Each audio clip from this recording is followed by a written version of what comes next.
आदाब नाजरीन, खैर मकदम है आपका जी सलामी और आपके साथ मैं हूं सऊद मोहम्मद खालिद। स्पेशल एट 4 में आज बात वक्फ बोर्ड की और वक्फ बोर्ड के अमानतदार की। दरअसल दिल्ली सरकार ने दिल्ली वक्फ बोर्ड के तश्कील 9 का नोटिफिकेशन जारी किया है और आम आदमी पार्टी के एमएलए अमानतुल्लाह खान इसके लिए मुंतखब रुकन हैं और यह माना जा रहा है कि 4 सितंबर 2018 को होने वाली बोर्ड की मीटिंग में अमानतुल्लाह खान को ही सदर का ओहदा दिया जाएगा। लेकिन इन सब के बीच सवाल कई तरह के खड़े हो रहे हैं क्योंकि पिछले 2 सालों का वक्त गुजर गया जब दिल्ली में वक्फ बोर्ड जो है वो पूरी तरह से तहलील था, भंग था। ऐसे में सवाल यह है कि 2 साल बिना सदर के वक्फ बोर्ड के जो इमलाक थी उनका हिसाब कौन देगा और ये जो नुकसान 2 साल तक हुआ है उसके लिए जिम्मेदार कौन है। एक छोटी सी रिपोर्ट आपको दिखाते हैं, उसके बाद इसी पर होगी बातचीत की शुरुआत।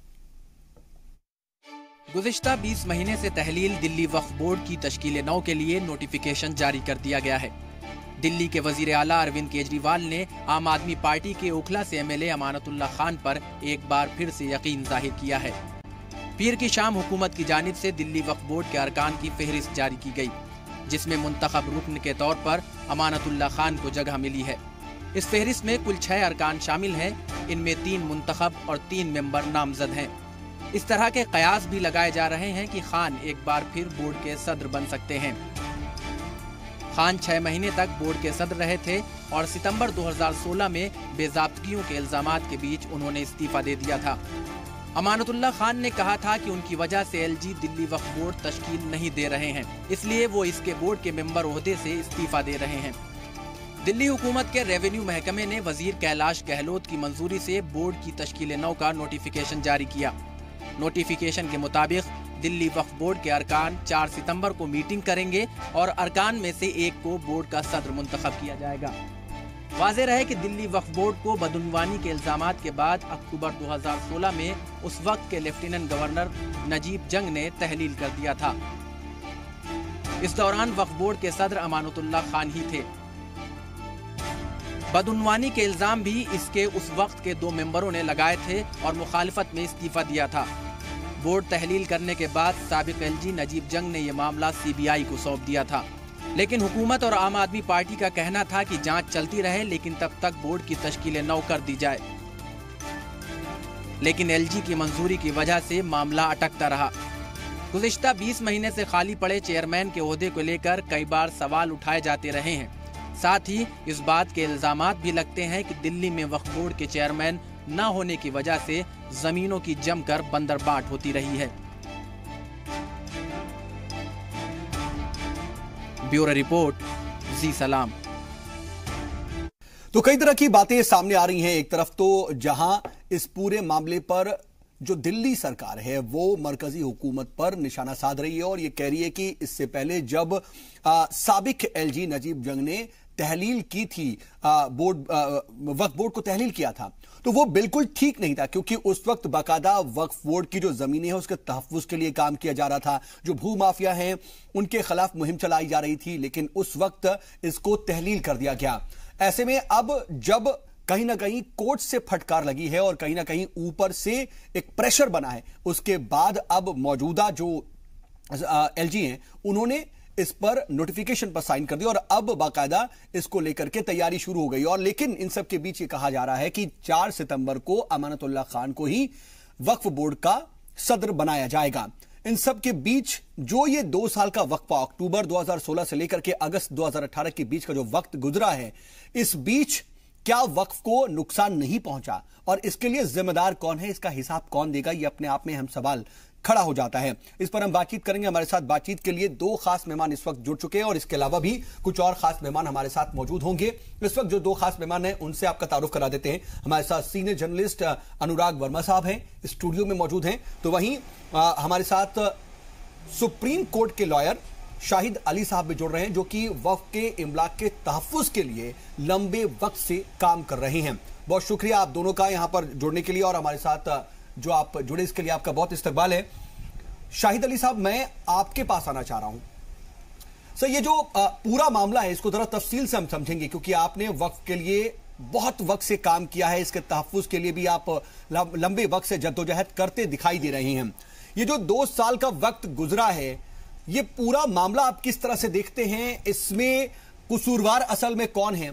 और पूरे मामले की अगर हम स्टार्टिंग से लेकर के अब तक देखें तो क्या ये पूरी तरह से सियासत की भेंट चढ़ गया? और इसमें अगर नुकसान हुआ है तो फिर उसका कसूरवार कौन है? सर बिल्कुल सही बात है आपकी। सियासत की भेंट चढ़ रही है सारी चीजें। दरअसल जो वक्फ बोर्ड है वो वक्फ प्रॉपर्टीज के तहफ़्फ़ुज़ के लिए काम करता है। वक्फ प्रॉपर्टीज को किस तरह से मैनेज किया जाए जी, या उनका क्या इस्तेमाल हो, इसके लिए वो काम करता है।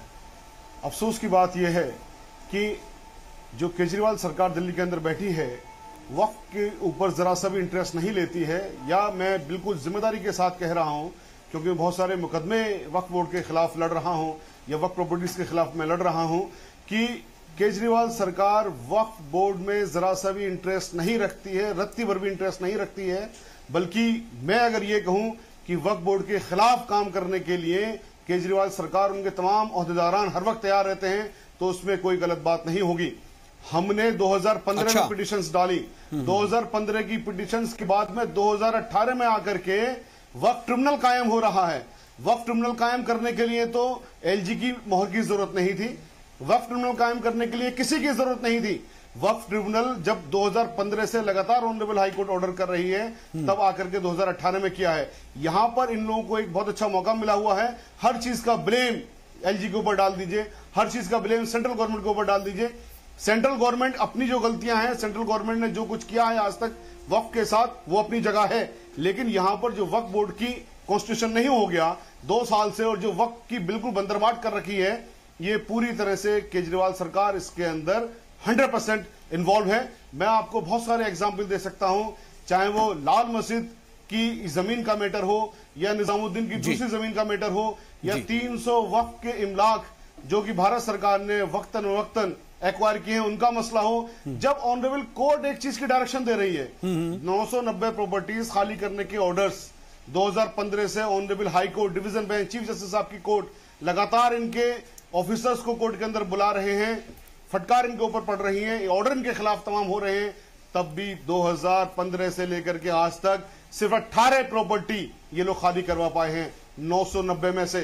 अब आप अंदाजा कर सकते हैं कि केजरीवाल सरकार किस तरह से वक्फ के खिलाफ काम करती है, या वक्फ बोर्ड के खिलाफ काम करती है, या मुसलमानों के खिलाफ काम करती है। वक्फ बोर्ड मुसलमानों का सिर्फ और सिर्फ मुसलमानों के काम करने के लिए है। जी नहीं, लेकिन जिस तरीके से ये हालात पैदा हुए, तो आप ये कह रहे हैं क्योंकि केजरीवाल सरकार तो सीधे सीधे एलजी और मरकजी हुकूमत को घेर रही है। अगर ऐसे में आप ये कह रहे हैं कि असल में कसूरवार केजरीवाल सरकार है, तो बहुत संगीन इल्जामात है, क्योंकि एक तरीके से एक दूसरे के पाले में गेंद डालने की कोशिश की जा रही है यहां। तो मैं रेस्पॉन्सिबिलिटी के साथ कह रहा हूं, मैं चेतावनी देते हुए कह रहा हूं, मैं ललकारते हुए कह रहा हूं कि ये सिर्फ और सिर्फ केजरीवाल सरकार की या खुद केजरीवाल साहब की अपनी कारस्तानी है, या उनका अपना ये कारनामा है, या उनकी अपनी कारगुजारी है, जो कि वक्फ बोर्ड यहां पर कायम नहीं हो पाया। क्योंकि वक्फ में वो कोई इंटरेस्ट इसलिए नहीं लेते हैं कि वक्फ प्रॉपर्टीज की बंदरबाट करके, वक्फ प्रॉपर्टीज से जो पैसा ये लोग अंदरूनी तौर से कमाते हैं, उस पैसे का ये इस्तेमाल अपने तमाम गैर कानूनी कामों में कर सकें।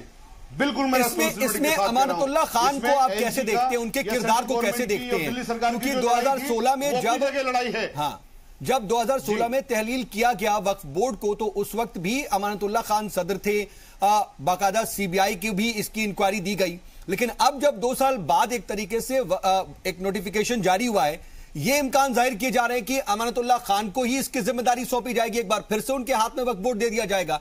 इस पूरे एपिसोड को किस तरह से आप देखते हैं? फिर सब देखिए, जहां तक इसमें 2 चीजें हैं कि जो सीबीआई इंक्वायरी है वो कोर्ट के अंदर मैटर पेंडिंग है, इन्वेस्टिगेशन भी पूरी हुई है, उसमें कोर्ट क्या उसमें एक अख्तियार लेगी, क्या एक रुख लेगी, क्या रुख नहीं लेगी, ये इस चीज पर मैं कोई कमेंट इसलिए नहीं करूंगा कि हमारे कानून ऐसा है कि जब तक उस आदमी को या उस मुलजिम को आप मुजरिम नहीं मान सकते जब तक कि उसके खिलाफ इल्जाम साबित ना हो जाए। तो एक ही अपने चीज में अपने आप में अलग चीज है। बात यह है कि जब केजरीवाल साहब ने या अमानतुल्लाह साहब के खिलाफ सीबीआई इन्वेस्टिगेशन हो गई, वक्फ बोर्ड को भंग कर दिया गया, फिर दोबारा से आपने अमानतुल्लाह साहब को लेकर के इसके अंदर आप आए हैं, तो कहीं ना कहीं कुछ ना कुछ चीजें ऐसी हैं कि आपकी एक जिद है, कुछ ना कुछ तो इसके अंदर पीछे की चीजें हैं जो कि सामने आज नहीं कल आएंगी। मेरा ख्याल यह है कि वक्फ बोर्ड को बहुत पहले कायम हो जाना चाहिए था। अगर इन्होंने सिर्फ अमानतुल्लाह साहब को बनाने के लिए वक्फ बोर्ड को 2 साल तक लटका के रखा है, तो मैं ये कहना चाहूंगा कि इसमें दिल्ली के मुसलमानों का बहुत अजीम नुकसान हुआ है। उन नुकसानात को भी हम समझने की कोशिश करेंगे शाहिद सर आपसे। शाहिद साहब, मैं आपके पास आऊंगा और उन नुकसानात को भी समझने की कोशिश करेंगे, तफसील से समझेंगे कि आखिर इन 2 साल में किस तरह से नुकसान हुआ है मुसलमानों की प्रॉपर्टीज को लेकर के, मुसलमानों को लेकर के, और उसका जिम्मेदार और कसूरवार कौन होगा। लेकिन अनुराग सर, ये देखिए, शाहिद साहब भी बहुत वक्त से वक्फ बोर्ड की इमलाक के लिए काम कर रहे हैं, जमीनी सतह पर वो काम कर रहे हैं, और अगर उनका तबसरा है कि इसके लिए सीधे तौर पर केजरीवाल सरकार जिम्मेदार है, तो आप क्या इसको सही मानते हैं? और क्या आप देखते हैं कि कहीं ना कहीं दाल जो है वो काली है, या फिर पूरी दाल ही काली है, दाल में कुछ काला है, या फिर पूरी दाल काली है? देखिए, अगर आप केजरीवाल जी के काम करने की शैली को देखें, उनकी मॉडस ऑपरेंडी देखें, तो उनके पास एक तो उनका अपना जो उनकी पार्टी के ही लोग लगातार कहते रहते हैं कि उनका बहुत ज्यादा जो काम करने का तरीका है वो बहुत ज्यादा तानाशाही भरा है, तो वो अपने आगे किसी की सुनते नहीं। और जहां अगर आप एक इसमें एक मतलब किसी पत्रकार की या किसी वकील की या किसी जज की आवश्यकता नहीं है। अगर एक व्यक्ति को भ्रष्टाचार के आरोप पे, करप्शन के चार्जेस पे हटाया गया है, तो जब तक इंक्वायरी पूरी नहीं होती, उसके रिजल्ट नहीं आते, उसका अकाउंटेबिलिटी, उसको या तो आप क्लीन चिट नहीं दे रहे, तब तक आप उसी को दोबारा कैसे उस पर बैठाना चाह रहे हैं। ये आपकी कार्यशैली को खुद बता रहा है कि आपके काम करने का तरीका कैसा है। अगर वक्फ बोर्ड के लिए इन रियल सेंस काम करना था, तो जो वहां पे जो गैप्स थे उसको फिल करने की जरूरत थी। कि आपने एक रिपोर्ट आई थी उसके हिसाब से कि वक्फ बोर्ड में, दिल्ली वक्फ बोर्ड में अंडर स्टाफ्ड है, लोग नहीं है वहां पे, टेक्निकल स्टाफ नहीं है कि जिनको ये समझ सकें कि ये जो हेरिटेज प्रॉपर्टी है उसको किस तरह से रेस्टोर करना है, या उसमें जो नुकसान हुआ है उसको किस तरह से जो है उसके बेसिक स्ट्रक्चर को रखते हुए आपने उसको रेस्टोर करना है, क्या करना है। जो एक्चुअल काम करने की आवश्यकता थी वो कुछ नहीं हुआ। उसमें जो किया गया वो ये किया गया कि उसकी प्रॉपर्टीज को लेके पॉलिटिक्स शुरू हो गई, उसका मिसयूज शुरू हो गया। और उसमें ऐसा नहीं कि कोई भी दल, आप किसी भी दल को आप उससे हटा सकते हैं, क्योंकि वहां से एक बहुत बड़ी दिल्ली स्टेट की और केंद्र की राजनीति जन्म लेती है। तो इसमें केजरीवाल साहब का जो उनका काम करने का तरीका दिखाई दे रहा है वो शक के घेरे में आता है कहीं ना कहीं। जी शाहिद साहब, वाकई शक के घेरे में तो है, क्योंकि अगर हम देखें दिल्ली वक्फ बोर्ड को अगर हम देखें तो इसका स्ट्रक्चर है, अगर हम इसमें 6 जो रुकन होते हैं, इससे पहले जब अमानतुल्लाह खान साहब इसके सदर थे तो उस वक्त 2 लोगों ने उनके खिलाफ इल्जामात लगाए थे, अपना इस्तीफा दे दिया था। इन सब के बाद भी दोबारा से अमानतुल्लाह खान साहब को लाया जा रहा है, या फिर ऐसी बात कही जा रही कि वही सदर होंगे। इसको जरा आप समझाने की कोशिश करिए कि इसके डेप्थ में, इसके स्ट्रक्चर में क्या नजर आता है आपको, बेज़ाब्दगी क्या साफ जाहिर होती है, और अगर होती है तो वो क्या दिखती है? देखिए, हमारा एक जो वक्त पे आंदोलन चल रहा है उसमें एक पॉइंट हमारा ये भी है कि गवर्नमेंट अपने ही किसी एमएलए को इसका चेयरमैन बनाती है, जबकि अगर जी शाहिद साहब, शायद शाहिद साहब की आवाज हम तक साफ नहीं पहुंच पा रही है, कुछ टेक्निकल इशू है, हम उसको समझने की कोशिश करेंगे। हमारे साथ कुछ और मेहमान भी जुड़ेंगे। अनुराग सर, केजरीवाल सरकार की जब हम बात करते हैं तो केजरीवाल सरकार को तो हम देखते हैं कि सिर्फ और सिर्फ वो एक तरह से फुटबॉल गेम खेलती हुई नजर आती है कि कोई भी बात हो उसका ठीकरा एलजी पर फोड़ दिया जाए, मरकजी हुकूमत पर फोड़ दिया जाए, या फिर कहीं ना कहीं अदलिया तक को भी कटघरे में खड़ा कर दिया है, उससे भी वो चूकती नहीं है। क्या इससे आम जो डिलाइट है उसका नुकसान नहीं हो रहा है? क्योंकि मौजूदा सरकार जो है बार बार अपने आप को यह साबित करने की कोशिश कर रही है कि हमें काम नहीं करने दिया जा रहा, लेकिन असल में उसके पस मंजर में शायद तस्वीर बिल्कुल अलग है। देखिए, आप अगर आम आदमी पार्टी का सरकार पहले आंदोलनकारी के तौर पे आना, उसके बाद फिर राजनीति में आना, उसके बाद धीरे धीरे सरकार बनाना, इस पूरे सफर में अगर आप ये देखिएगा तो इन्होंने अपनी आज तक आंदोलनकारी की भूमिका से ये लोग निकल नहीं पाए हैं। ये डे 1 से आंदोलनकारी थे और आज भी वही हैं। सरकार में भी है तो इन्हें ये पता नहीं कि सरकार तो उनकी है, उन्हें चलानी है, ना कि वो सड़क पे जाके धरने पे बैठ जाएंगे तो सरकार में काम होगा। ये एक सबसे बड़ा सवाल है, एक बहुत बड़ी चीज है उनके काम करने के स्टाइल को लेकर।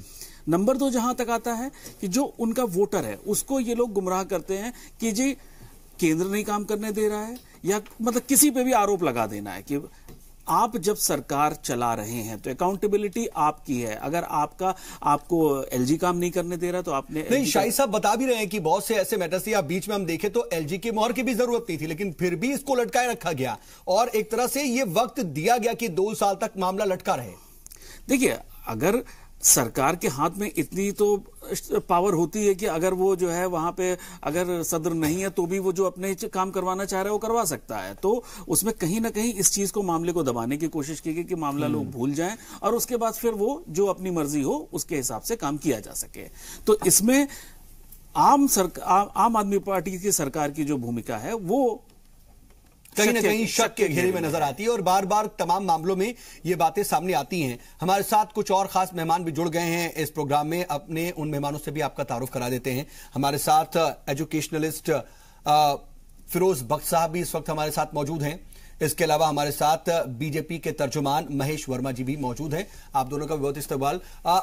फिरोज साहब, मैं आपसे बात करना चाह रहा हूं कि ये जो वक्फ बोर्ड को लेकर के दिल्ली में पिछले 2 सालों से हमने देखा कि जो हालात रहे, 2 साल का एक पूरा बड़ा वक्फा गुजरा और उस वक्त कोई सदर नहीं था। ऐसे में वक्फ बोर्ड के इमलाक को लेकर के उसकी जो प्रॉपर्टीज थी उसके तहफ्फुज को लेकर के काफी नुकसान हुआ।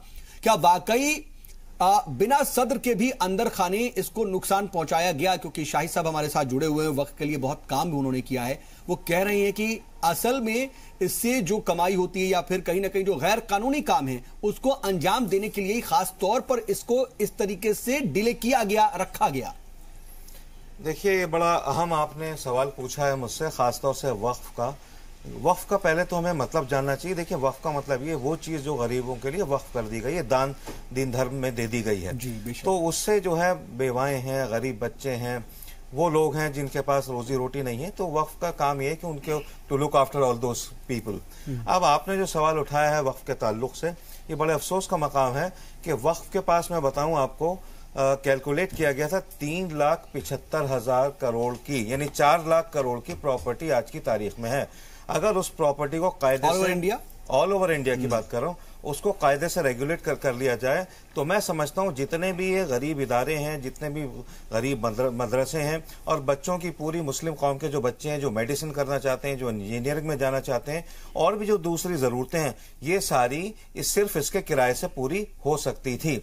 लेकिन अनफॉर्चुनेटली आप देख लीजिए, हिंदुस्तान को आज़ाद हुए इतना लंबा अरसा हो गया, जिसमें कांग्रेस के दौर में तकरीबन 71 साल रहे, जितना भी रहा। और अब तो कहने का मेरा अब दिल्ली की सरकार को देख लीजिए, उन्होंने भी पिछले 3-3.5 साल से वक्फ के लिए कुछ नहीं किया। यानी वक्फ को ये समझिए बेयारो मददगार बिल्कुल छोड़ दिया गया है और जो खिदमात वक्फ से ली जा सकती हैं वो बिल्कुल नहीं हो पा रहा है, बिल्कुल काम नहीं हो पा रहा है।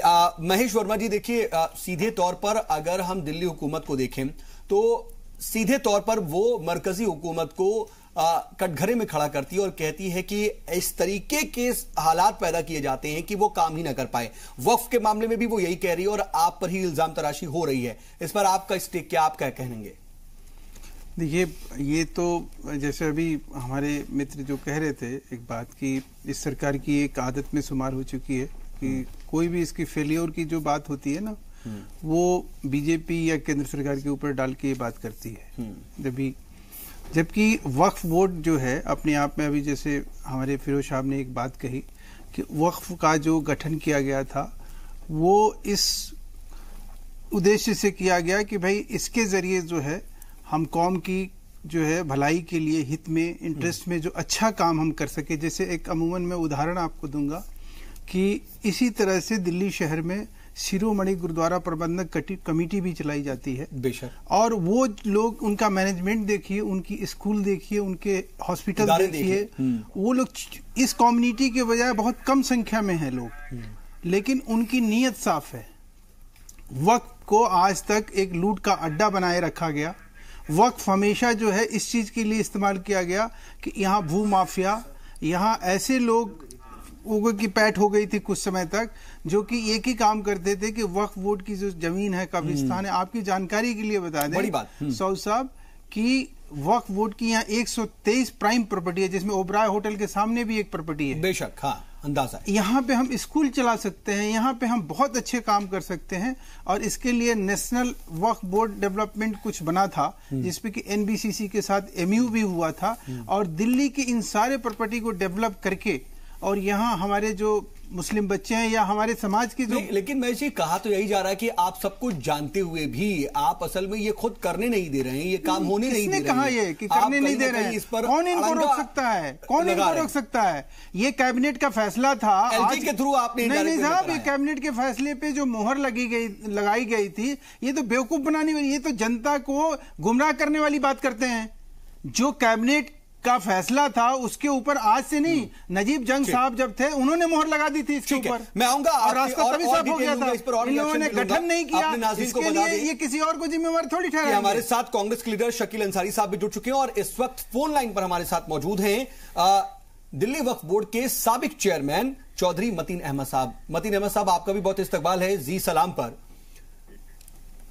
चौधरी साहब, हमें याद है कि वक्फ बोर्ड को लेकर के हम आपसे बात इससे पहले भी कर चुके हैं। इस वक्त एक बार फिर से नोटिफिकेशन जारी हुई है, 4 सितंबर को इलेक्शन होगा और ये इम्कान जाहिर किए जा रहे हैं कि अमानतुल्लाह खान को ही एक बार फिर से इसका चेयरमैन बनाया जाएगा। इस बार रिएक्शन क्या, किस तरह से देख रहे हैं आप इसको? जिस आदमी को सीबीआई और वहां से निकाला हो, जिन उसी को तो ये तो बोर्ड के साथ ये जांच कर रहे हैं। जी माफी के साथ चौधरी साहब रोक रहा हूं मैं आपको, अगर आप अपनी बात दोबारा दोहरा सके, क्योंकि आपकी आवाज बहुत साफ नहीं आ रही है, आवाज में कुछ दिक्कत है, कुछ खराबी आ रही है। आप एक बार फिर से अपनी बात कह पाए। 20 महीने से वक्फ बोर्ड खाली है जी, और जिस आदमी पर इल्जाम लगाए हो, आरोप लगाए हो, उसके बावजूद ये जाएंगे उसी को बनाएंगे, तो ये दिल्ली वक्फ बोर्ड का मुसलमानों को नुकसान कर रहा है। चलिए, कहीं ना कहीं आपकी जो है बात कुछ पार्शली समझ में आ रही है। हालांकि मैं आपसे गुजारिश करूंगा कि कुछ आपकी आवाज में दिक्कत आ रही है तो हम उसे ठीक कराने की कोशिश कर रहे हैं कि किस तरीके से आपकी आवाज साफ आ सके, क्योंकि आपका रिएक्शन भी बहुत अहम है। हमारे साथ शकील अंसारी साहब भी है। शकील साहब, वक्फ बोर्ड को लेकर के कई तरह के जो है सवालात इस दौरान उठ रहे हैं। आपकी भी लंबे वक्त तक दिल्ली में सरकार रही है, आपने भी वक्फ की इमलाक को लेकर के, उसके तहफ्फुज़ को लेकर के बहुत अच्छा काम नहीं किया। ये इल्जामात आपकी सरकार पर भी लगते रही है और जो मुस्लिम तबका है वो कहीं ना कहीं ये कहता रहा कि हमारे हाथ में बहुत कुछ नहीं था, और उस वक्त भी जब वक्फ के जो चेयरमैन थे या फिर वो जो वक्फ कमेटी थी वो बहुत ज्यादा अच्छा काम नहीं कर रही थी। लेकिन क्या गवर्नमेंट चेंज होने के बाद चीजें बदली?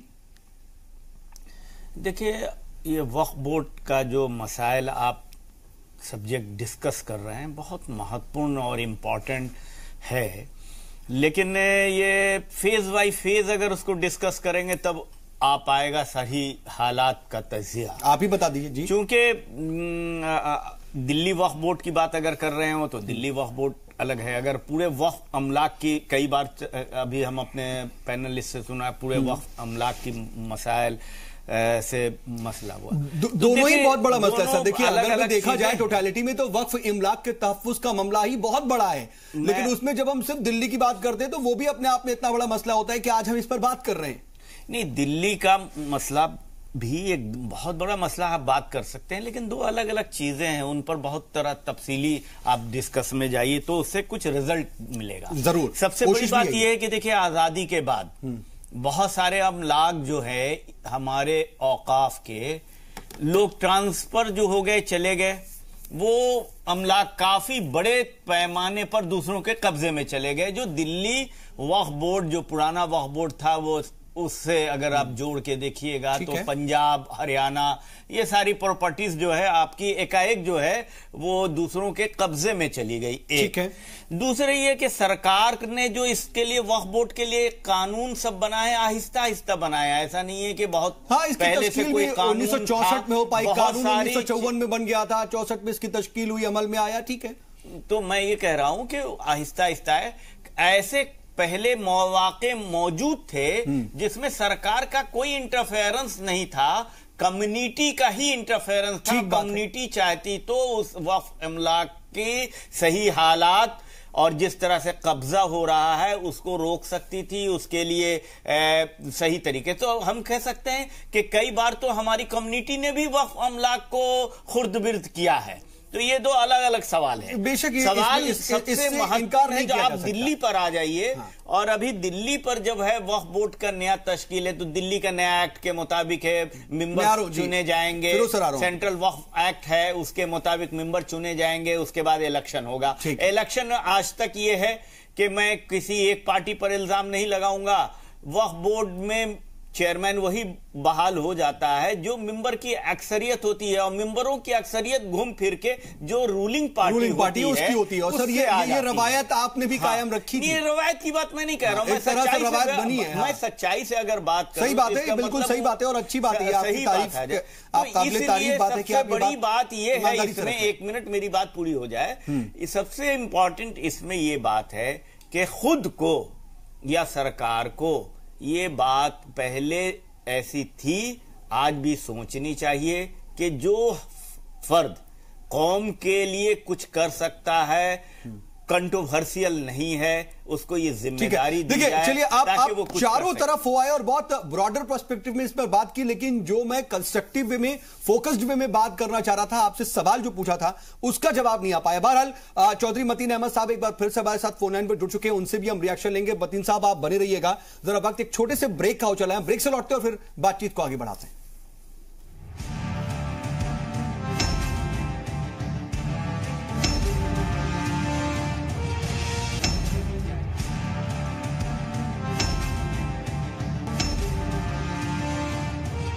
तो दिल्ली में तकरीबन 20-22 महीने से वक्फ बोर्ड का कोई सरबराह नहीं था, कोई चेयरमैन नहीं था, यह तहलील में थी। लेकिन अब इसको लेकर के नोटिफिकेशन जारी हुआ है, सितंबर में इसको लेकर के इलेक्शन होगा और उसको नया चेयरमैन मिलेगा। लेकिन इस वक्त जो खबरें मिल रही हैं उसके मुताबिक आम आदमी पार्टी के एमएलए अमानतुल्लाह खान को ही एक बार फिर से चेयरमैन बनाया जाएगा, जिन पर बेज़ाब्तगी के इल्जामात लगे थे।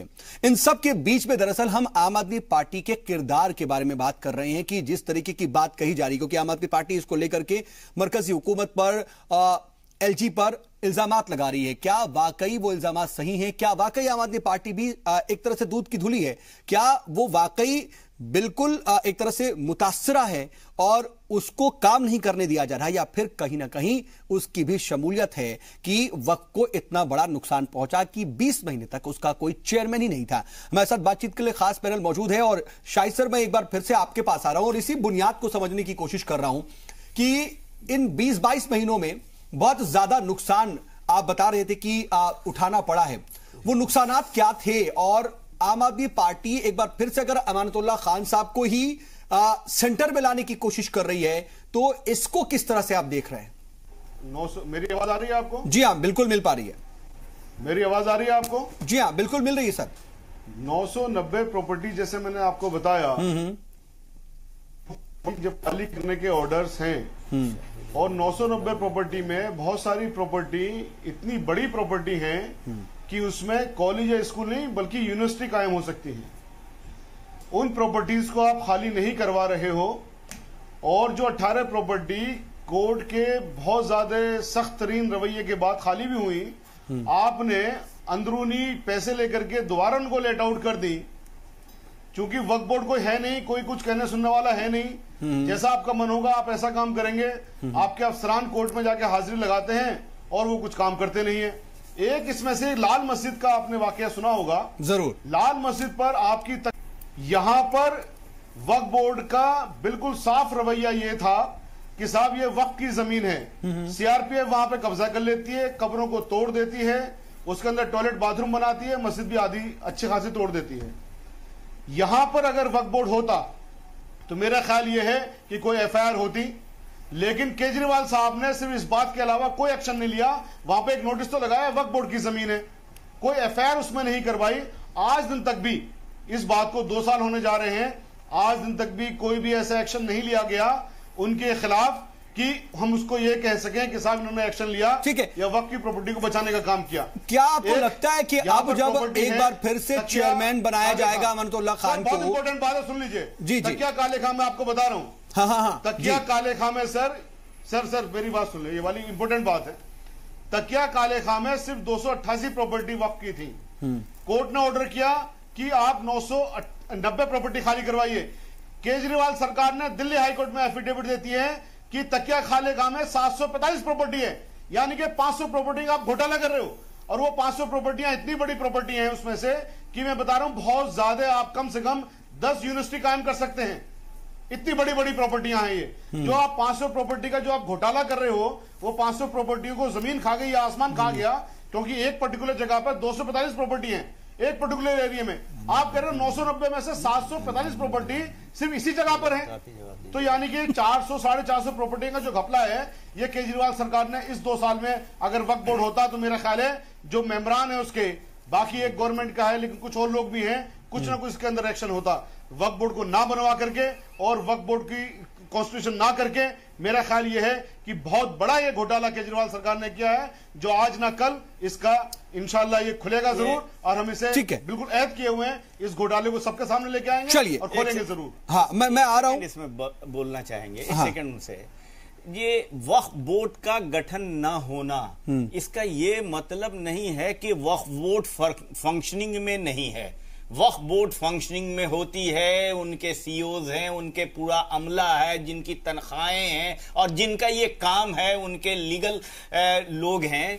तो ये सिर्फ कह देना कि वक्फ बोर्ड नहीं थी तो नहीं हुआ, इसीलिए तो ये बात शाहिद साहब कह रहे हैं, तरह से काम होना चाहिए था। यही बात तो शाहिद साहब उठा रहे हैं कि नहीं, वक्फ बोर्ड होने पर भी बहुत काम नहीं हुए, बहुत सारी प्रॉपर्टी का इल्जाम लग रहा। तो मैं ये कह रहा हूं कि इसमें ईमानदारी सरकार की पहले चाहिए कि सरकार अगर चाहती तो अगर वक्फ बोर्ड ना भी होता तो वो अमले तो डायरेक्ट सरकार के अंदर में थे, ज्यादा अहमियत के साथ तो शाहिद साहब ये सीधे तौर पर कह रहे हैं कि इसमें सरकार जिम्मेदार है, क्योंकि कोई वक्फ बोर्ड नहीं भी है तब भी जो अफसरान काम कर सकते थे, जिनको काम कराना चाहिए था या फिर एफआईआर करनी चाहिए थी, वो सब नहीं किया गया। यही बात हो रही है। मैं आऊंगा शाहिद साहब आपके पास भी और शकील साहब आपके पास भी। फिरोज बख्श साहब भी इस पर कुछ रिएक्ट करना चाह रहे हैं सर, लेकिन इन सबको आप अपनी बात रखें, लेकिन इन सबको हम ब्रॉडर पर्सपेक्टिव में देखना चाह रहे हैं कि क्या वाकई कोई एक सियासी पार्टी इसको लेकर के जिम्मेदार होती है, या वक्फ की जो इमलाक हैं उनकी बंदरबाट का सिलसिला सालों से चला आ रहा है और सभी पार्टियां कहीं ना कहीं इसमें शामिल हैं। अगर हम देखें तो देखिए सऊद भाई, दोबारा आपने एक बहुत सेंसिटिव क्वेश्चन किया है। देखिए, दिल्ली की जो 77% जो जमीन है, 77% जो जमीन है वो वक्फ बोर्ड की है। ओवर द इयर्स ये मतलब देखिए क्या है, इसमें सरकार को ब्लेम तो हम बाद में करेंगे, सबसे बड़ा जो उसमें कसूरवार है वो खुद वक्फ बोर्ड है, उसके ऑफिसर हैं, बल्कि उसके वकील हैं। रातों रात रसीदें चेंज हो जाती हैं। वक्फ बोर्ड की प्रॉपर्टी जो है आप कहीं भी लगा लीजिए, चाहे वो फतेहपुरी मस्जिद हो, चाहे वो बल्कि एक मजे की बात मैं ये बताऊं, कब्रिस्तान तक, कब्रिस्तान जो भी कुछ है। बल्कि हम हाई कोर्ट में हम एक मुकदमा लड़ रहे थे जामा मस्जिद के ताल्लुक से, तो हमने वहां पर उनसे जजेस से ये भी कहा कि सर, जो ये हाई कोर्ट की जो जहां पर आप ये जजमेंट दे रहे हैं, ये जो हाई कोर्ट है ये भी वक्फ बोर्ड की जमीन पे ही बना हुआ है और इसको किसी दौर में कब्जा किया गया था। मुस्कुरा गए, कुछ बोले नहीं। तो मैं ये कहना चाहूंगा कि वक्फ बोर्ड का जो हक मिलना चाहिए था किसी सरकार ने नहीं दिया, चाहे वो पुरानी सरकारें हों या मौजूदा केजरीवाल सरकार हो। अच्छा, केजरीवाल, एक मिनट मैं बात पूरी करके अपने बात पूरी कर लूं। केजरीवाल सरकार ने जो घपला किया है, जो शाहिद साहब बता रहे थे, वो अपनी जगह है, लेकिन एक बात और बता दूं कि ये कहना केजरीवाल सरकार का कि हमें सेंटर काम नहीं करने देता, हमें एलजी काम नहीं करने देता। एलजी ने एक बहुत बड़ा काम किया है। कल हाई कोर्ट में आपको पता होगा कि कौमी सीनियर सेकेंडरी स्कूल को एलजी ने डीडी के जरिए 4000 गज जमीन दिलवाई, जो कि 30 जून 1976 में during emergency it was razed to the ground, उसको मुद्दम कर दिया गया था। और 42 साल हो गए। अब कोर्ट में जब मुकदमा हम लोगों ने लड़ा और इसकी बड़ी अच्छी आर्ग्यूमेंट हमारे दोस्त सतीब सिद्दीकी वगैरह ने की, तो तब जाकर के ये किसने दी, ये डीडीए ने दी, एलजी ने दी।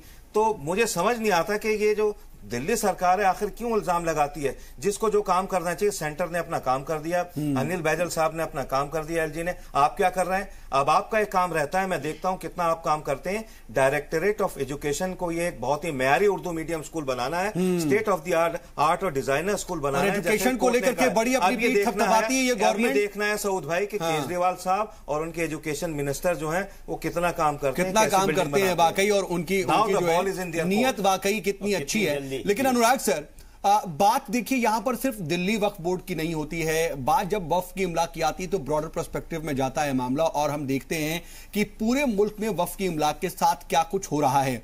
लेकिन क्या एक रियासती सरकार को ही इसके लिए जिम्मेदार, या फिर किसी भी रियासत की सरकार ही इसके लिए जिम्मेदार होती है, या फिर मरकजी सतह पर भी जो काम होने चाहिए, यानी कि गवर्नमेंट्स जो है जिनको अपने अपने काम करने चाहिए वो अपना अपना किरदार सही से नहीं निभाती, और खुद जो वक्फ है वो खुद भी कहीं ना कहीं इसमें पूरी तरह से शामिल हो जाता है इस बंदर बाट में। अब वक्फ में भी जो बोर्ड में जो लोग बैठे हैं वो भी इन्हीं राजनीतिक दलों से आए हुए लोग हैं। किसी न किसी राजनीतिक दल के साथ पीठ पर जो है, हाँ, पीछे उनका हाथ है। तो एक तरह से अगर आप ये क्लियर कट एग्जाम्पल है कि केजरीवाल जी अपना ही नुमाइंदा वहां बैठाना चाहते हैं और बैठाएंगे, जिससे वो अपने हिसाब के काम करा सकें। नहीं, लेकिन बात तो ये भी समझ में नहीं आती है कि अमानतुल्लाह खान साहब ने आखिर केजरीवाल साहब को कौन सी घुट्टी पिला दी है, या फिर कौन सी वो नस ऐसी दबा करके बैठे हुए हैं कि वो सब कुछ जो है कुर्बान करने के लिए तैयार नजर आते हैं। एक सीनियर जर्नलिस्ट के नाते मैं ये भी समझना चाह रहा हूं सिर्फ केजरीवाल और अमानतुल्लाह खान के रिलेशनशिप को, कि हम देखते हैं कि सीधे तौर पर कुमार विश्वास जो कि एक बहुत बड़ी शख्सियत या फिर उनका बहुत बड़ा रुतबा था आम आदमी पार्टी के अंदर, उन तक को कुर्बान करके जाया हो गए। वो चीफ सेक्रेटरी के ऊपर जो है जानलेवा आखिर अनुराग सर ये क्या है, कौन सी ऐसी चीज है क्रिमिनल को जिसकी वजह से अमानतुल्लाह खान को एक तरीके से फ्री हैंड मिलता रहता है?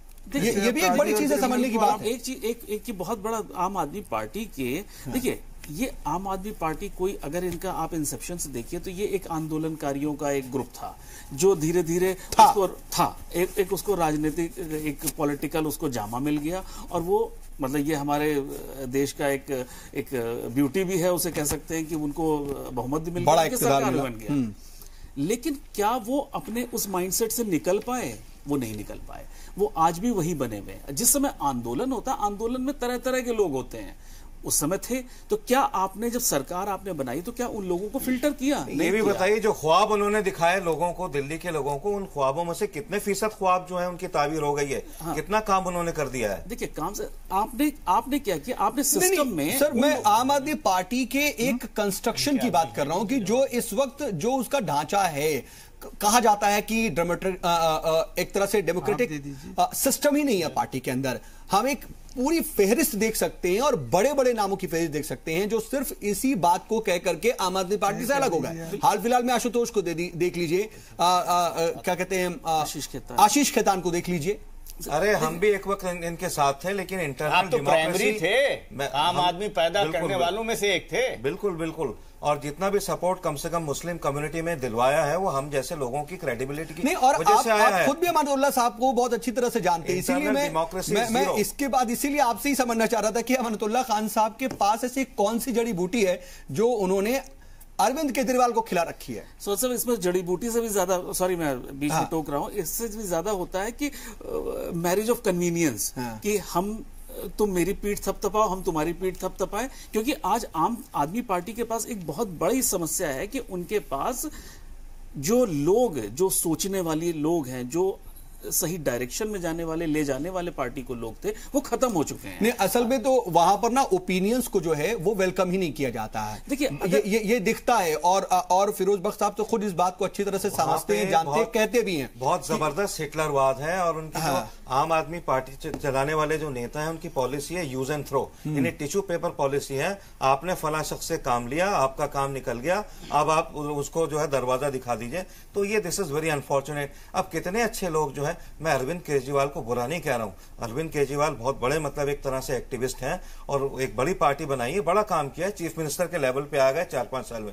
लेकिन जिस तरह से वो काम को लेके चल रहे हैं, मैं समझता हूं कि बहुत ज्यादा दिन वो नहीं चल पाएंगे आगे। असल में लोग जो बड़ी पावर के साथ बड़ी जिम्मेदारी जो होती है ना, वो हर कोई इसको संभाल भी नहीं पाता है, और कहीं ना कहीं वो दिख भी रहा है। लोग सही मानों में जिस काम को लेके आगे चले थे, मैं थोड़ा सा ईमानदार आम आदमी पार्टी के इंटरनल मैटर्स को भी समझना चाह रहा हूं कि बार बार जो है इल्जामात लगते हैं, बार बार ये बातें कही जाती हैं कि अमानतुल्लाह खान को बहुत ज्यादा जो है सपोर्ट करते हैं, और बाज़ाब्ता खुल करके कुमार विश्वास ये बात कहते रहे, लेकिन उनकी बात नहीं सुनी गई। और आज हम ये देख रहे हैं कि अमानतुल्लाह खान साहब इस वक्त भी पार्टी में हैं, उन्हें तमाम तरह के ओहदों से भी नवाजा जा रहा है, उनको बेहद करीबी माना जाता है। क्या वजह है? क्या सिर्फ मुस्लिम वोट बैंक ऐसी एक बड़ी चीज है जिसकी वजह से अमानतुल्लाह खान साहब हर एक काम अपना करवा लेते हैं, ये बात कही जाती है? देखिए, कुमार विश्वास बहुत बड़ा नाम है, न सिर्फ आम आदमी पार्टी का बल्कि बतौर शायर एक इंटरनेशनल वो शायर हैं, और उनको भी जो है मैं समझता हूं कि अमानत साहब की वजह से कुर्बान कर दिया गया। बिल्कुल सही कहा सऊद साहब आपने।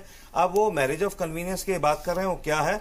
असल में ये सोचते हैं केजरीवाल साहब कि उनकी पार्टी में एक तो कुछ जो मुस्लिम चेहरे हैं उतने प्रोमिनेंट नहीं हैं, जो भी हैं उनमें अमानत साहब सबसे आगे हैं, तो वो ये सोचते हैं कि Amanatullah Khan is the Friday man Friday of his party. और अब ये 2019 के इलेक्शन भी कितने इल्जाम लगे हैं, खुद ये कहा जाता रहा है कि वो एक भू माफिया रहे हैं और बिल्डिंग, सब ठीक है। हाँ, केजरीवाल साहब आज भी ये समझते हैं कि अमानतुल्लाह खान साहब शायद मुस्लिम वोट लेके आएंगे। नहीं सर, आपको थोड़ी बुनियाद को ये भी समझना पड़ेगा, हमको ये भी बुनियाद को समझना पड़ेगा कि जिस वक्त आम आदमी पार्टी पहली बार इख्तियार में आई थी और जब पहली बार इलेक्शन हुआ था तो उस वक्त अमानतुल्लाह खान साहब आम आदमी पार्टी का हिस्सा ही नहीं थे, और वो बाकायदा जो है ओखला जो असेंबली सीट है वहां से वो आजाद रुकन के तौर पर लड़े थे, वहां पर गिनती के वोट उनको मिले थे। जब आम आदमी पार्टी का टैग लगा तब वो जीत पाए। वो वही है कि एक केजरीवाल की लहर थी, आम आदमी पार्टी की लहर थी, लहर में ही जीते हैं, अपना वोट बैंक उनका था नहीं, वो दिख रहा था। देखिए, आज भी देखिए जिस इलाके से वो जीते हैं और जो भी जितने वोटों से जीते हैं उससे हमें कोई लेना देना नहीं है, लेकिन आज लोगों को काफी शिकायत हैं। वहां ना सड़कों का काम हुआ है, ना बिजली सब ठीक से मिल रही है, ना पीने का पानी सही से मिल रहा है, बेतहाशा शिकायतें हैं। अब ये वक्त बताएगा कि अमानतुल्लाह खान टिकते हैं नहीं, और केजरीवाल के साथ उनकी जो इन्होंने कहा है, समझता हूं मैरिज ऑफ कन्वीनियंस है। कहीं ना कहीं केजरीवाल और अमानत साहब के कुछ इस तरह से तार जुड़े हुए हैं कि जिसकी वजह से दोनों एक दूसरे के ऊपर डिपेंड करते हैं। अब हमारे नाज़रीन ये सोच और अमानत के साथ जो सबसे बड़ा जो ब्लैक स्पॉट लगा है वो जो उन्होंने चीफ सेक्रेटरी के साथ बदसलूकी की, मार पिटाई की, मैं समझता हूं उसके लिए माफी मांगनी चाहिए केजरीवाल। और वैसे भी आप अपने नाजरीन के लिए भी ये बता दें कि अमानत साहब के बारे में खास तौर पर बात करना बहुत जरूरी भी था, क्योंकि अब वक्फ की जो डोर है या फिर उसकी जिम्मेदारी वो अमानत साहब के ही हाथ पे एक बार फिर से आने वाली है, इसलिए उनके बारे में डिस्कस करना बहुत जरूरी होता है। जी मैं आ ही रहा था। एक ऐसे आदमी को एक ऐसी चीज की जिम्मेवारी आप देने जा रहे हैं जिसके ऊपर बड़े संगीन आरोप है। वो एक आज आपराधिक के कटघरे में खड़ा है, उसके ऊपर इल्जाम है कि उसने चीफ मिनिस्टर के घर में चीफ सेक्रेटरी के ऊपर जानलेवा हमला किया, उसके ऊपर मुकदमे चल रहे हैं। उस मुकदमे की परिणति, उस मुकदमे का क्या हश्र होता है ये तो बात की बात है, लेकिन एक ऐसे व्यक्ति की एक ऐसी जिम्मेवारी दी जा रही है जो कि निहायत ही बदनाम आदमी है इस दिल्ली शहर में, और ऐसे में मुख्यमंत्री का ये चॉइस ये जाहिर करता है कि कोई कितना भी गलत करने वाला हो, लेकिन अगर मुख्यमंत्री का चाटुकार है, मुख्यमंत्री के इशारे पे चीफ सेक्रेटरी को पीटता है, अपराध करता हो, उसको जो है इसी तरह के गद्दी से नवाजा जाएगा। इसी तरह के और वैसे भी फिरोज पग साहब ने बहुत अहम बात कही कि वो अपनी कॉन्स्टिट्यूएंसी सही से संभाल नहीं पा रहे हैं। वहां पर सड़कों की हालत और किस तरीके से वहां पर पानी लग जाता है, कूड़े की जो बहुत ज्यादा जहां तहां पूरे इलाके में पड़ा रहता है, वो उन चीजों को तो ठीक कर नहीं पा रहे क्योंकि उनका पूरा वक्त जो है वो कहीं ना कहीं पार्टी पॉलिटिक्स में ही गुजरता है। लेकिन शाहिद साहब, माफ कीजिएगा शकील साहब, मैं आपके पास हूं, उससे पहले शाहिद साहब आपके पास आ रहा हूं। अमानतुल्लाह खान साहब को लेकर के देखिए सर डिस्कस हो रहा है, आप भी बहुत अच्छी तरह से भी उनसे वाकिफ हैं, उनके किरदार से वाकिफ हैं। क्या आपको लगता है कि वक्फ बोर्ड की जिम्मेदारी अगर उनको दी जाती है, उनको चेयरमैन बनाया जाता है तो बेहतर काम होगा, इमलाक का तहफ्फुज होगा, या फिर खुर्द-बुर्द और ज्यादा हो सकेंगी? देखिए, मैं इससे पहले एक बात और कहना चाहूंगा। अभी शकील साहब कह रहे थे, दूसरे मेरे भाई भी कह रहे थे कि दिल्ली हाई कोर्ट भी वक्फ की जमीन पर है। थोड़ा सा मैं 1 मिनट का टाइम यहां पर चाहूंगा, फिर मैं आपके बिल्कुल सर। अकेले दिल्ली की अगर हम बात करें, पिछले 70 साल में तकरीबन दिल्ली में 300 वक्फ प्रॉपर्टियां भारत की सरकार ने यानी कि सेंट्रल गवर्नमेंट ने एक्वायर की। दिल्ली में अकेले वक्फ प्रॉपर्टी, ये मेरे पास कानून की किताब रखी है, वक्फ एक्ट, अगर आप देख लें इसमें इसकी दफा 51 है जो ये कहती है कि कोई भी वक्फ प्रॉपर्टी को सरकार एक्वायर नहीं कर सकती है। अब कमाल की बात यह है, ये एक्ट बनाया पार्लियामेंट ने एक्ट बनाया और इस एक्ट के बरखिलाफ ही भारत की सरकार, शकील साहब यहां उसके नुमाइंदे बैठे हुए हैं, 300 प्रॉपर्टियां अकेले दिल्ली में एक्वायर करती है। और सऊद साहब आपको ताज्जुब होगा, उसमें जो सबसे छोटी प्रॉपर्टी है उन 300 प्रॉपर्टियों में वो 25,000 गज की है, बताइए, और बड़ी प्रॉपर्टी 1.25 लाख गज की है। ऐसी प्रॉपर्टियां भारत की सरकार एक्वायर कर लेती है। और ऐसा तो है नहीं कि ये 3-4 सालों में एक्वायर किया गया, ये कई सालों से एक्वायर करती। चेयरमैन बन के बैठता है सर, ये उसी पार्टी का एमएलए चेयरमैन बन के बैठता है, इसलिए कोई एक्शन नहीं होता। अगर वक्फ बोर्ड ने इस पर एक्शन लिया होता तो ये प्रॉपर्टियां भारत की सरकार एक्वायर नहीं करती। जब हमने 300 वक्फ प्रॉपर्टियों का चैलेंज किया ऑनरेबल हाई कोर्ट में, हमारी पीआईएल मंजूर हुई और ऑनरेबल हाई कोर्ट ने जो कमेंट किया वो बड़ा शर्मनाक कमेंट हमारी पूरी कम्युनिटी के लिए था। कि जब वक्फ एक्ट है तो आपकी कम्युनिटी क्या सो रही थी 70 साल से? और अली साहब एक बात और मैं बता दूं, सुनिए एक बात और मैं ऐड कर दूं आपकी बातों में। कानून के खिलाफ काम कैसे हो जाता है? सुनिए, यहाँ पर साहब शकील साहब भी बैठे हुए हैं, मतीन साहब भी बैठे हुए हैं और अभी अमानत साहब भी बनने जा रहे हैं। बात बहुत साफ है कि जब वक्फ प्रॉपर्टियों का चूंकि कोई भी एक्टिविस्ट ऐसा निकल के नहीं आता है कि वक्फ प्रॉपर्टी के तहफ़्फ़ुज़ के लिए लड़े, तो सरकारों को बहुत ज्यादा खुला हाथ मिल जाता है। शाहिद साहब एक बात और बता दूं मैं आपको, एक सेकंड मजाक थोड़ा सा होल्ड करिए। शाहिद साहब अगर दिल्ली में उसका किराए की मैं आ रहा हूं, तो अगर हम सिर्फ किराए की बात करें तो 300 वक्फ प्रॉपर्टियों से दिल्ली में तकरीबन 4,500 करोड़ रुपया एनुअल आता है। 4,500 करोड़ रुपया वो पैसा कहा जाता है, इसका भी हिसाब नहीं है। बिल्कुल। इसके अलावा एक चीज और मैं बता दूं, क्या मुसलमान किसी भी चीज के लिए बेकार? ठीक है सर, मैं आ रहा हूं। फिरोज साहब इसमें आप अपनी बात कुछ ऐड करना चाह रहे हैं? ऐड नहीं करना, एक बात कहनी है मुझे। मैं आ रहा हूं शाही सर, आ रहा हूं आपके पास, दोबारा आ रहा हूं। एक मिनट देखो, एक बात और सुन लो आप कि दुनिया का सबसे बड़ा जो लैंड करप्शन है और अल्लाह के नाम में है, ये वक्फ का करेक्शन, ये वक्फ का करप्शन। और ये वाकई बहुत शर्म की बात है इस मुस्लिम कम्युनिटी की, बड़ी बात है कि जो वक्फ के सरबराह हैं उन्होंने ही सबसे ज्यादा खुर्द किया इन इमलाक जाकर के वक्फ के खिलाफ ही अपने खामोशी इख्तियार कर लेते हैं, पैसा पीछे से ले लेते हैं और वक्फ का सारा जितना भी प्रॉपर्टी है साल से, अब से नहीं पिछले 70-80 साल से इसी तरह से खुर्द-बुर्द हो रही है। मुझे लगता है कि शाही साहब ने इससे इत्तेफाक रख ली। मैं इस पर चाहूंगा कि वो भी रोशनी डाले। मैं आ रहा हूं महेश सर, इन सब के बीच वोटों की जेबों में चला जाता है। इन सब के बीच शाही साहब मैं चाहूंगा कि इस पर भी आप रोशनी डालें। और अगर मेरी जानकारी सही है, हो सकता है कि मैं कुछ नंबर्स में गलत हूं, कि जैसा आप बता रहे हैं कि 990 प्रॉपर्टीज हैं, लेकिन आज जब हम देखते हैं मौजूदा वक्त में महज कुछ 450-460 वो तो वजूद भी खो चुकी हैं, यानी कि वो है भी नहीं, सिर्फ पेपर्स में है, लेकिन असल में तो किसी न किसी का कब्जा है आधे से ज्यादा प्रॉपर्टीज पर। क्या ऐसा है?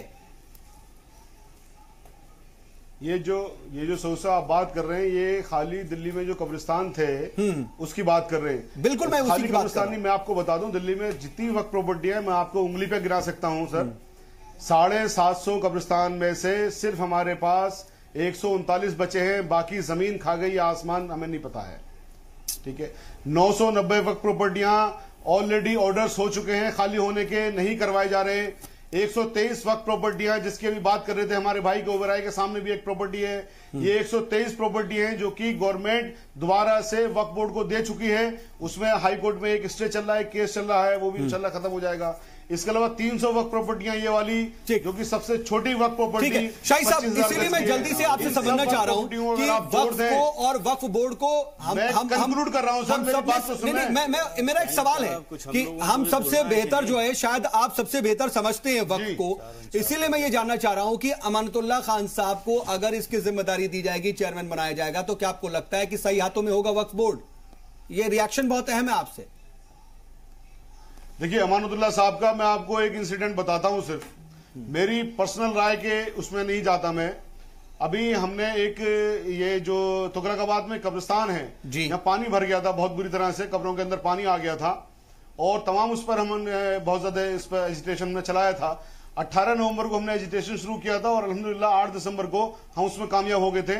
वहां पर अमानतुल्लाह साहब खुद वहां पर मौजूद हुए थे, खुद आए थे वहां पर और आकर के उन्होंने हमारी उस आंदोलन में सपोर्ट की थी।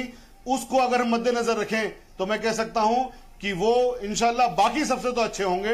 और अगर अच्छा काम नहीं बड़ी बात है, अगर आप ये कह रहे हैं कि उम्मीद लग रही है, आपने कह दी अमानतुल्लाह साहब को भी जरा इस पर महेश जी और शकील जी से भी रिएक्शन ले लूं कि उनको क्या ऐसा लगता है। महेश साहब, ये मैं पॉलिटिकल सिनेरियो से ऊपर उठ करके बात करने की बात कर रहे हैं। जब तक आप लोग इस चीज को समझिएगा नहीं, पहचानिएगा नहीं कि वक्फ बोर्ड का जो है महत्व क्या है, ये इसी तरह से अमानुल्लाह खां को आप सपोर्ट करते रहिएगा और एक अपराधी प्रवृत्ति का व्यक्ति को आप ये कहिएगा कि वो आदमी कब्रिस्तान से आके बहुत बड़ा काम किया है और बड़ा अच्छा काम करेगा, तो इससे बड़ी बात कोई भी हो वक्फ का जो भी बने हेड ईमानदार आदमी होना चाहिए और एक पैसे